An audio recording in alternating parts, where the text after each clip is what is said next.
y si no se llena, hay un subsidio que asume el Estado, un pago de garantía de red, en fin, tiene un nombre especial, porque los técnicos son expertos en nombrar nombres para decir otras cosas, pero en fin, ¿ahí está incluido eso también o no?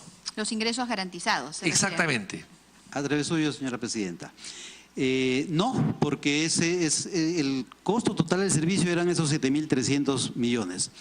La operación del gasoducto ya iba a implicar cobrar en el momento en que arrancaba el ducto a los clientes que estuvieran usando el ducto. Y si por alguna razón el ducto ni siquiera era lleno, sino no tuviera la condición contractual, que era un porcentaje, digamos que sea 3/4 partes, si no estaba 3/4 partes del ducto, entonces esa diferencia que faltaba era asumida por la garantía de red principal, que no era un costo para el Estado.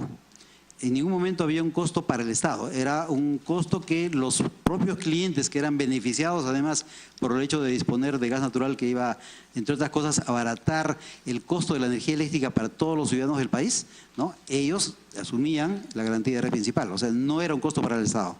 O sea, el Estado no lo pagaba, pero lo pagaban los ciudadanos del Estado, que pagan impuestos. Los ciudadanos del Estado que iban a ver reducida la tarifa eléctrica. Pero perdón, era un negocio privado, finalmente. Si me permite, señora presidenta. Pero si era un negocio, Navarro, o sea, tú tienes que pagar el taxi porque te va a cobrar menos. No puedes. No puedes. O sea, ¿cuál es el costo? ¿Cuál es el costo? ¿Cuál es el valor? ¿Y cuánto se reducía? Porque al final, presidenta, el privado estaba financiando, quiero decir, el ciudadano de a pie estaba financiando un gasoducto para una empresa que iba a ganar dinero, que le iban a pagar además. Era un negocio privado, no era un negocio público. Uno no estaba financiando ahí una iglesia que no producía nada para simplemente ir a rezar. No. Estaba financiando un negocio de un operador que estaba cobrando por todo y que estaba cobrando cuando el gasoducto no lo pagaba él, sino lo pagaba el usuario final. Señora presidenta. Señor Navarro, por favor. En primer lugar, vuelvo a una frase que mencioné al principio. Este proyecto fue encargado a Proinversión. El proyecto fue diseñado por el Ministerio de Energía y Minas en cumplimiento de una ley. Y la ley que aprobó darle prioridad nacional a este proyecto dispuso que se use el criterio de la garantía de red principal. O sea, esa fue una situación prevista y ordenada por la ley. Y sí tiene sentido. ¿Por qué? Voy a ir a los hechos prácticos. En estos días ha habido una ruptura del ducto de líquidos de TGP y hay una restricción en el uso de gas. Las centrales de reserva, perdón, las centrales de energía eléctrica que consumen gas no tienen gas suficiente para operar y tienen que arrancar las reservas frías, las reservas con diésel. Eso automáticamente sube el costo de la tarifa eléctrica. El tener un gasoducto en el sur, que esa era la idea de este proyecto, tener un gasoducto en el sur, eso iba a permitir que, independientemente de que sea, hubiera otro gasoducto que le dé al país generación barata, la generación con gas. ¿Quiénes se benefician con eso? Los clientes eléctricos. Hoy día, que no hay gasoducto, cada vez que arrancan las centrales eléctricas de reserva fría, consumen diésel, que es muchísimo más caro que el gas, y la cuenta la pagan los consumidores de todo el país. Entonces, el tener un gasoducto en el sur es un ahorro para los consumidores eléctricos de todo el país. ¿Cuánto es el ahorro? La generación con gas cuesta 30, la generación con diésel cuesta como 200. Esa es un poco la idea de magnitud. Es una tremenda diferencia en el costo. Y entonces tienen que pagar los peruanos de todo el Perú que no tienen necesariamente gas o industria del gas o suministro de gas o electricidad de gas, tienen que pagar un subsidio, tienen que pagar el gasoducto. ¿De quién era el gasoducto finalmente, señor Navarro? ¿De quién era? ¿De quién era? ¿Propiedad del Estado o propiedad de Odebrecht? ¿De quién es el dueño del gasoducto? Con su venia, señor presidente. El gasoducto era una concesión, una autorización a un privado para que opere un gasoducto por un periodo de 30 años y después regresaba al Estado. Pero quienes serían beneficiados, porque es un condicional y ojalá que cuando se haga finalmente el proyecto van a ser los beneficiados, son todos los ciudadanos que consumen electricidad en el Perú. Porque recordemos, el Perú tiene un sistema interconectado y los ciudadanos que viven en Cajamarca, los que viven en Ayacucho o los que viven en Tacna, usan una energía eléctrica que es toda una bolsa. Y si para atender la demanda de esa bolsa hay que prender las centrales que consumen diésel, todos los ciudadanos del país pagamos una energía eléctrica cara. El día que tengamos suficiente gas en el norte y en el sur para tener centrales eléctricas a gas, todos los ciudadanos del Perú vamos a pagar energía eléctrica más barata. ¿Pero por qué usted compara con el diésel? ¿Por qué no compara con las hidroeléctricas, por ejemplo? ¿Qué cosa es más barato? Las hidroeléctricas son la generación de base y la demanda es de este tamaño, la generación hidroeléctrica es de este tamaño, entonces siempre están generando las hidroeléctricas porque son las más baratas y después entran las térmicas. ¿Quiénes son las siguientes que entran? Las de gas. Y si no hay gas, entran las de diésel que son las más caras. Con 7.800 millones de dólares más 900 millones de garantías de redes principal, ¿no? Así se llama, creo que se llamaba ese subsidio. 900 dólares mensuales, anuales. Estamos hablando de 30.000 millones en 30 años aproximadamente. Con 30.000 millones, ¿cuántas centrales hidroeléctricas se podría construir y qué sería más barato? Se podría construir un Iguazú en el Perú, o 2 Iguazú. ¿Qué cosa sería más barato finalmente? Por intermedio suyo, señora presidenta, y gracias por la pregunta. Creo que es muy importante contestar con precisión. A ver, la garantía de red principal, que además fue un mandato del Parlamento, ¿no?, de usar ese concepto. Mal mandato. Pero fue así, fue una ley que dispuso que se aplique ese concepto. Es un tema que se usa solamente en el arranque, si es que el ducto no está lleno. Si el ducto se llena, como pasó con TGP, el ducto se llenó muy rápido y se dejó de pagar, entonces en ningún caso este ducto se va a pagar por 30 años. O sea, el cálculo de 900 millones por 30 años no es verdad. Pero era factible. Si es que nadie consumiera gas en el sur. Y si había todo el gas, además, si había todo el gas. A ver. No había garantía que hubiese todo gas, ¿no? ¿O sí? ¿O estaba garantizado el suministro total del gasoducto durante 30 años? Tenemos gas en el Perú solamente en el lote de Camisea, en el lote original, que da nombre a toda la zona sur, gas para el mercado interno para cubrir 50 años de demanda. En adición a este lote 57, 56, que es de exportación, el 58, que es el que recién ha anunciado reserva aprobada, que es un medio Camisea. O sea, el Perú tiene muchísimo gas para desarrollar muchos proyectos. Pero permítame, señora presidenta, aclarar un tema. La demanda estaba de alguna forma asegurada para que no se tenga que pagar la garantía principal hasta el final de los 30 años. Claro que sí. Cuando fui convocado al comité, el encargo que recibimos es que debíamos hacer una convocatoria, un proceso para conseguir inversionistas que hicieran el gasoducto como primera tarea y después hacer una convocatoria para conseguir inversionistas que hicieran el nodo energético. Y como soy técnico en el tema y conozco cómo funcionan los mercados, yo propuse, sustenté y demostré y tuve que convencer a todo el mundo para que sea al revés, que primero debíamos hacer el proceso para el nodo energético y después el gasoducto. Y había básicamente 2 razones. La primera razón es que en ese momento la mitad de la energía que se consumía en el sur era llevada desde Lima en líneas de transmisión. Y las líneas de transmisión son vulnerables a los problemas que en casi 1000 kilómetros, más de 1000 kilómetros. Hay, por ejemplo, en la época de lluvias, las tormentas eléctricas provocaban caídas de la línea de transmisión, interrupciones de la transmisión, y en ese momento había apagones en el sur. O sea, el sur del país ya tenía apagones por falta de energía eléctrica generada en el sur. Se estaba generando en Chilca, en Lima, y transmitida al sur. Esa era la primera razón. La segunda razón es que si se nos encargaba licitar el gasoducto, nosotros queríamos que el gasoducto arranque con una demanda importante para minimizar el pago de la garantía de red principal, que era el mandato que se tenía.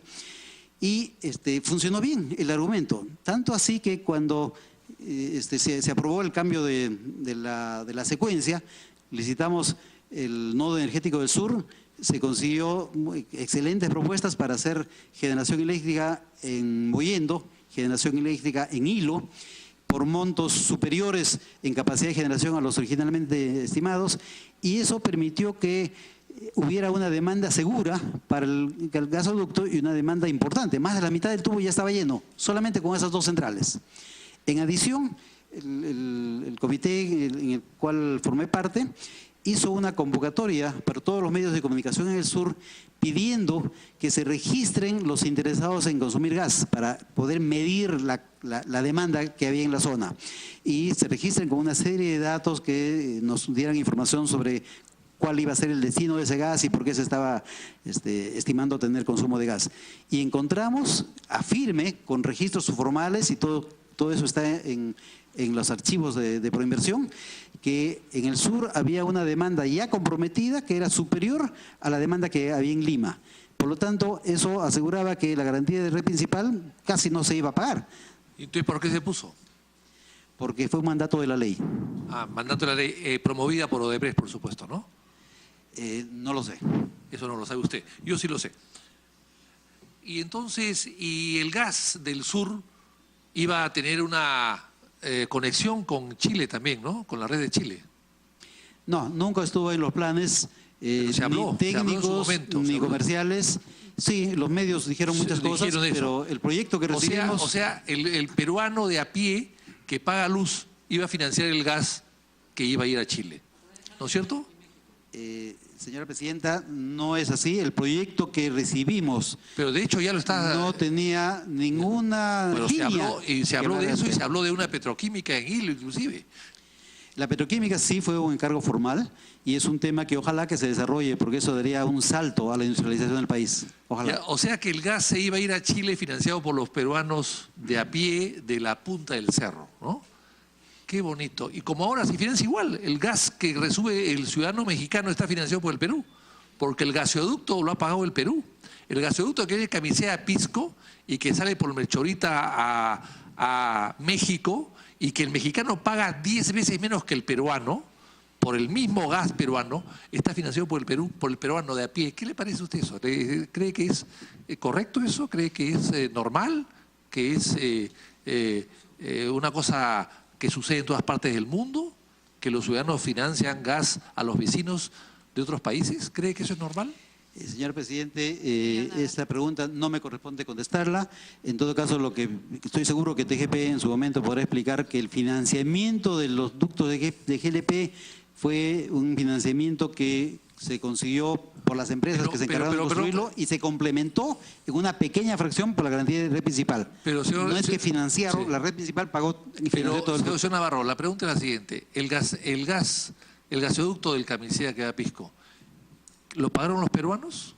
No, una pequeña parte fue la garantía de red principal. Y la respuesta es no. ¿Pero se pagaron a través de la luz, del recibo de luz? Una pequeña parte. Ya, una pequeña parte. ¿Cuánto es esa una pequeña parte? No tengo los números. ¿Usted lo sabe? Sí lo sé, pero no puedo en este momento decirlo. No lo recuerdo con precisión. Yo tendría que dar una cifra precisa a la comisión. ¿Y ese gas se va a México o no se va a México? Una parte también. También una partecita. Todo es una parte, estamos hablando por pedacitos. Todos son partecitas, ¿no? Si sale un titular que dice el gas de Perú se va a México. Y se va a México, ¿a qué precio se va a México?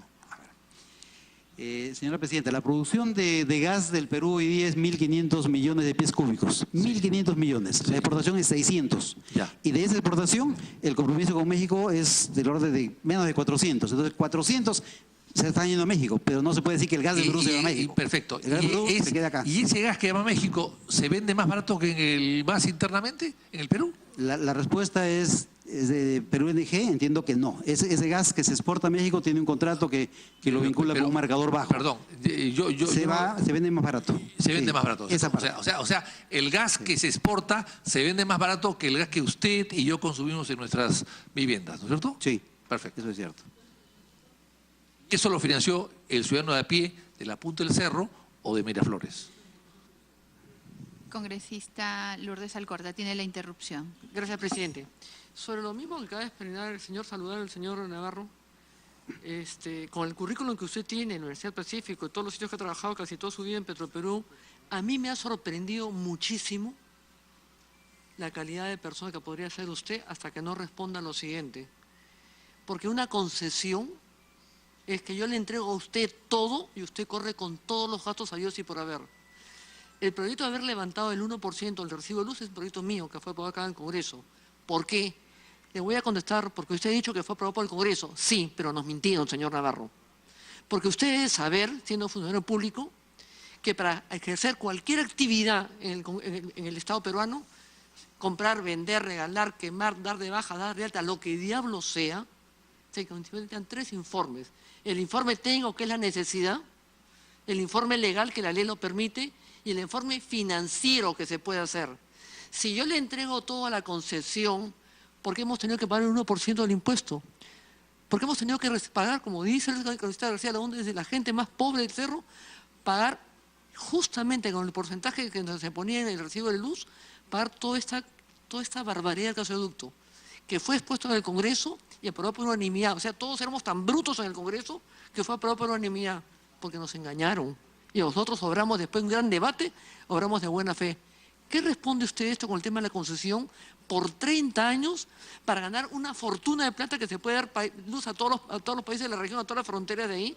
Y encima se va a México financiado por nosotros y se vende más barato, porque México no tiene gas. A ver. Adrede suyo, señora Señor presidenta. La garantía de red principal que se aplicó en el caso de Camisea para un financiamiento complementario y temporal del gasoducto de TGP ha sido un tema tremendamente analizado y muchas veces explicado en el Congreso. Yo recuerdo, Osinelmin, que era quien manejaba esos temas, ha venido varias veces a explicarlo y sé que ha sido tomado con mucho interés, además a nivel internacional, porque permitió desarrollar Camisea. Camisea era un proyecto que estuvo muchos años dormido, 20 años dormido. Perdón, no me está contestando, presidenta, le estoy preguntando directamente, no que me cuente la historia si se importa en otros países, le estoy preguntando si siendo una concesión que se ha entregado por 30 años y habiendo les contado a todos los peruanos 1% del recibo de luz, ¿por qué teníamos que pagar nosotros? ¿Por qué teníamos que pagar nosotros si era una concesión? Eso me hace acordar la línea amarilla, 700 millones, y nosotros pagamos con el peaje y la garantía de Odebrecht que debieron ponerla a ellos. Esas son las desgracias, por eso existe esta comisión. Por eso, para que usted aprovechen hacer sus descargos. Es la oportunidad que tiene para hacerlo. Nosotros hemos financiado ese gasoducto para encima venderlo afuera y que lo vendan allá en México más barato. Y sí, una salida hacia Chile, no tengo ningún problema al respecto. Recuerdo que creo que hubo inclusive un artículo de Juan Paredes Castro en El Comercio en ese momento haciendo una crítica a esta obra, a esta realidad cruda y cruel realmente. A ver, señor. Sí. Señora presidenta, en este caso creo que lo más sano es recurrir a los propios diarios de debates del Congreso. Allí debe estar muchísima información. Yo no formé parte del equipo que en su momento explicó estos temas al Congreso, pero sí le puedo dar una explicación muy breve. Concesión, señor, la concesión. Señor Navarro, perdone, yo le voy a pedir a usted una interrupción. Un minuto, por favor, ¿ya? Quiero precisar algo que acá se ha dicho. Yo estuve en ese debate, por si acaso, simplemente para que usted sepa, usted lo debe recordar, yo estuve en ese debate. Y yo planteé una cuestión previa, que ya que los peruanos de a pie íbamos a tener que pagar un gasoducto hecho por una empresa privada para su propio beneficio que es transportar gas y vender gas, que lo iba a hacer después, en fin, o sea, estamos hablando de un negocio privado, claro, que venía a beneficiar a todos, lógicamente que iba a beneficiar a todos, pero era un negocio finalmente privado. Entonces yo planteé en ese momento, presidenta, y ahí están los debates a los que se refiere el señor Navarro, yo planteé de que ya que el ciudadano de a pie a través de su recibo, los que pagaban luz, nada más, porque hay otras personas que en el Perú no todos tienen luz, no todos tienen recibo de luz. Hay mucha gente que todavía está con velas y con otro tipo de iluminación en las zonas rurales del Perú. Ya que el peruano pagaba la luz a través del recibo, entonces que le den a ese peruano acciones del gasoducto, acciones de una compañía que va a explotar el gasoducto. Se opusieron, presidenta. Al carpetazo se opusieron. El gobierno de turno. Tanto así que nos van a devolver. El gobierno de turno. Entonces, es decir, ni siquiera quisieron aplicar el ejemplo de la Telefónica, de la compañía de poner teléfonos antiguos, a los años 50 y 40, que tú comprabas acciones para que den tu teléfono y luego las acciones eran tuyas y te daban rentabilidad, era un negocio como cualquier otro. El teléfono es más importante que el gas, que yo sepa, o igual. Y entonces te daban la compañía de teléfonos todos los años una rentabilidad de acuerdo a los negocios. Y cuando se vendió Telefónica, a la Telefónica, te vendieron, la Telefónica te compró acciones y te pagó. Perfecto. Eso que se hizo en el Perú en los años 40 no se quiso hacer en los años 2010. Que el gobierno estaba amarrado con Odebrecht y Odebrecht no quería pues participar en nada, quería tener el negocio 100%. Señor Navarro, ¿algún comentario? Usted que lo haya interrumpido. Continúe con su respuesta, señor Navarro. En verdad, estos no son temas que hayan sido de mi trabajo en Proinversión, pero los conozco porque era un tema vinculado con los proyectos. Pero una explicación muy sencilla. Si no hay este mecanismo de garantía de red principal y arranca un proyecto de gasoducto, entonces como cualquier proyecto al principio hay una demanda relativamente baja, entonces un ducto grande para una demanda baja implica una tarifa altísima. Entonces empezaría con una tarifa altísima que sería impagable sobre todo para las pequeñas empresas o los pequeños negocios que quisieran gas. Una forma de corregir esto fue lo que se usó en el tema de Camisea, que es la tarifa es como si el ducto estuviera casi lleno. Entonces, aunque no esté lleno, era la garantía de red principal que permitía que la tarifa bajara simulando que estuviera casi lleno, ¿no? Entonces, eso que funcionó con tanto éxito en el caso de Camisea y que permitió que con precio bajo rápidamente se expandiera el gas en el país y el ducto rápidamente se llenó y hubo que hacer una serie de ampliaciones, eso se quiso replicar y no fuimos nosotros, y así vino ya el proyecto. El proyecto nuevo se tiene que hacer con garantía de red principal. La decisión no fue de Proinversión y yo en este caso colaboré con Proinversión en un proyecto que ya estaba diseñado y la labor nuestra era buscar que este proyecto se ejecute. Tiene el uso de la palabra el congresista Humberto Morales, luego la congresista Alcorta. Gracias, presidente. Saludar al invitado de la comisión. Quiero hacer unas preguntas muy sencillas y en realidad se ha hablado bastante en el tema de que la ley me obligó, ¿no? Yo tengo en mano acá esta adenda de Proinversión en la cual usted firma, ¿no? Y en la parte de antecedentes, en el punto 1.5, dice el director general de hidrocarburos del Ministerio de Energía y Minas, se referirá a usted, ¿no? Habla que ha habido una petición de Perú LNG para incrementar de 290 millones, ¿no?, a 1.300. O sea, vamos a incrementar a petición del privado, ¿no? O sea, si se le ha dado 290 y de repente el privado solicita, ¿no? La primera pregunta es, ¿cuáles fueron las razones técnicas? Porque acá se habla mucho del tema legal. O sea, acá se habla de la ley, hay un decreto supremo que obligó en el marco de una ley, en fin, y que entiendo que es el tema que se está discutiendo y que se dice que se actuó de buena fe, sin embargo no. Pero lo que sí es importante saber es, la primera pregunta es esa, ¿no? O sea, saber por qué, cuál fue la razón para que se llegue a 1.300 millones. Mi primera pregunta, y voy a terminar porque prefiero terminar para no estar en... ¿Recuerda usted en cuántas adendas ha participado como miembro de Proinversión? Es mi segunda pregunta. Yo quisiera que tome nota, por favor, para que pueda usted contestarme en cada una de ellas, porque gran parte del trabajo de esta comisión es también la investigación, que puede aportarse nuevos datos, ¿no? ¿En cuántas adendas ha participado usted? ¿No? La tercera, ¿nos puede decir usted... La señora Nadine Heredia participó en estas reuniones de coordinación? ¿Hubo? Porque usted se encontraba en un periodo, en ese periodo, un periodo bastante amplio, viendo su currículum.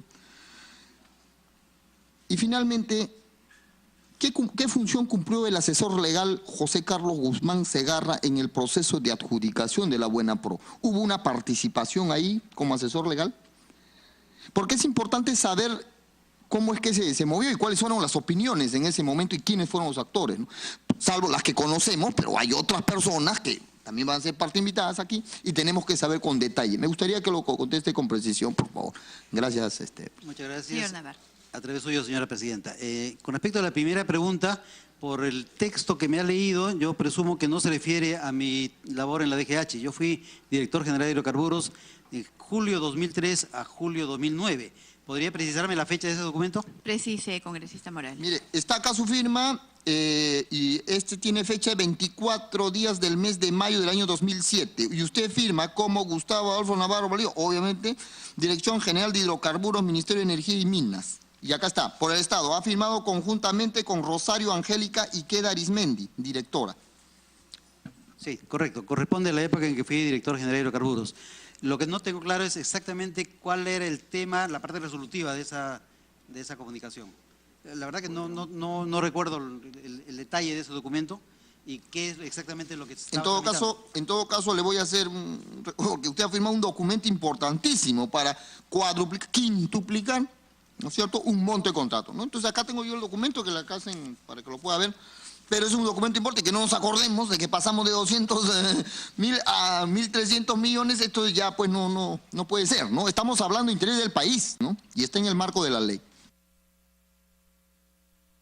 Sí, ya recuerdo. Es un tema de autorizar el incremento del monto de inversión.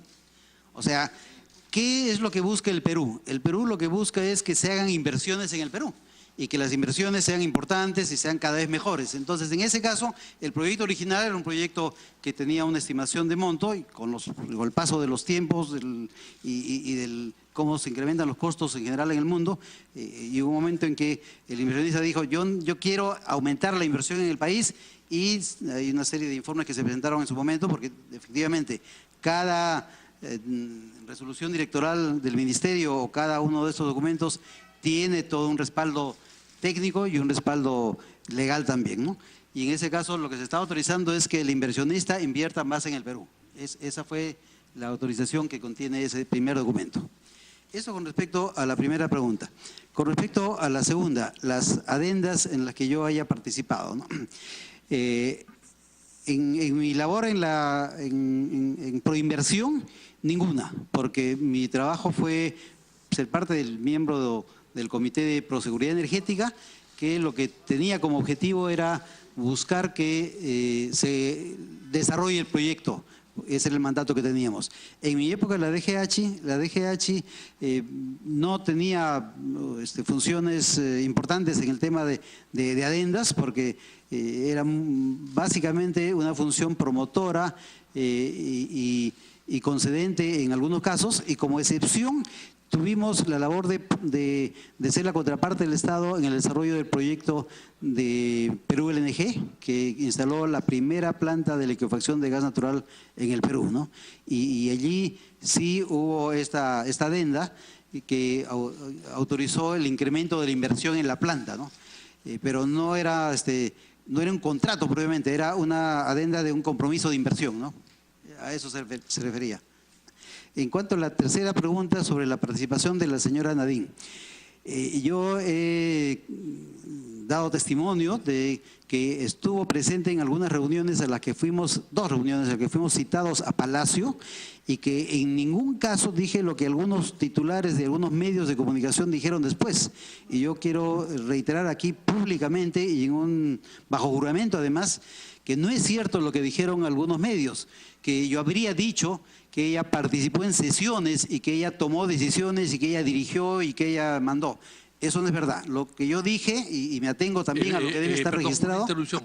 ¿Usted aclaró a los periódicos en ese momento? ¿Mandó cartas? Sí. ¿Tiene usted las copias de las cartas con el sello, por favor?